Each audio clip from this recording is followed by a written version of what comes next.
Okay, so I have another tip for you today. So we had our little piece of foam the other day, yesterday I think it was. Okay, and today I have these wonderful looking tools.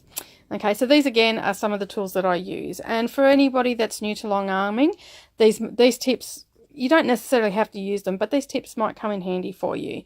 So this is a piece of PVC piping. So plumbers use this. It's the stuff that's usually under your sink or your drains made out of, or things like that. Okay, so you can see this has got a piece cut out of it, okay, to make it like a C, and the edges are taken off as well, and they've given a bit of sand, so they're nice and smooth, so they don't grab onto anything.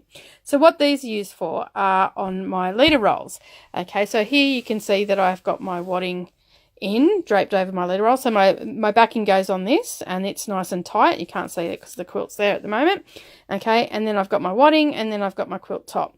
So when I was taught to quilt, and this might not be right, it may be different for everybody. It just depends who's taught you and how they've taught you, I guess. So they taught me that you don't pull on your quilt top. So you don't give your quilt top a pull. Like, even though you might be tempted to get the smoothness out of it, you should never pull on it. That's what I was told. So I always just smooth with my hand. What I do make taut is my wadding.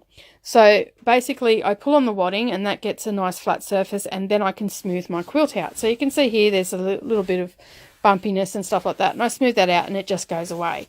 If I do give the quilt a tug, I lift the quilt up out of the way, like in the middle I'm talking about. I lift the quilt up out of the way, and then I'll pull on the wadding, and that'll give me my smooth surface again, and I smooth always from the center to out. Okay, and this will give you straight, clean lines. It will help with the wonkiness of your quilt and whatnot, and when you get towards the end, you don't have a lot of grip on your wadding, and this is where these come in handy. So you can see here I'm getting towards the end of the quilt. Okay, so I've started to use these. I usually start using these about halfway through the quilt, because there's enough weight in the wadding to pull it down and have a nice drape on it. So you can see there the wadding's now nice and taut. And the quilt's sitting there nicely. I don't have to worry about getting any crinkles or puckers or anything like that. We've been quilting away, and that's what we do. So I got these ones. I actually bought these, but my hubby can also make them for me. I needed them straight away, so I bought them.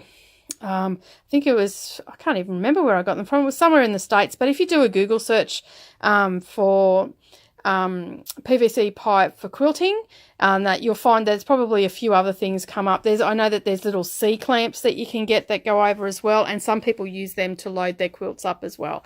But that's my tip for today, my godsend of a tool. I use it all the time. Every quilt gets these treatment and I just love them, and they store really easy, so they just snap into one another, and I throw them in my top drawer, which is over here where all my tools are. So I just thought I'd pop in and share that little tip with you, and hope that helps some of you. Have a great day and happy sewing, and I'll talk to you soon. Bye.